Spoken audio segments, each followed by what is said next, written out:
prochaine vidéo, vous avez... Alors, on a vu, on a notre face blanche qui est en dessous, on a fait nos deux lignes ici. Et donc maintenant, l'objectif, ça va être donc de compléter, de faire le dessus et la dernière ligne ici. Ok.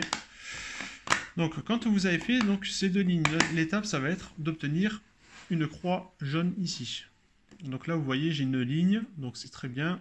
Même si j'avais qu'un seul point, notre but, ça va être donc d'obtenir la croix jaune. Et avant d'obtenir cette croix jaune, vous avez tout le temps la même manip à faire, qui va être très simple. Donc, ça va être de faire. Donc, on a vu les mouvements. Donc, je répète. A plus, A moins, D plus, D moins, H plus, H moins, G plus, G moins. Ok? Donc, on prend notre truc de face. On va faire.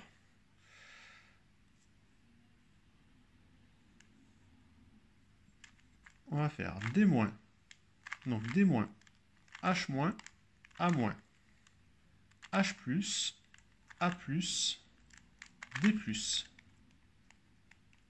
Donc on voit, on a toujours nos deux lignes.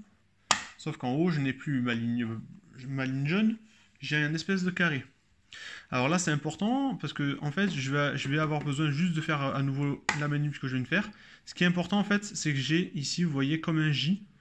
Donc celle-là, on va dire, même si c'était pas un jaune, si c'était une autre couleur, j'ai mon J ici.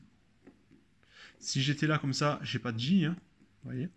Là, pareil, je n'ai pas de J. Là, je n'ai pas de J, etc. Donc, en fait, il faut que je l'oriente comme ça.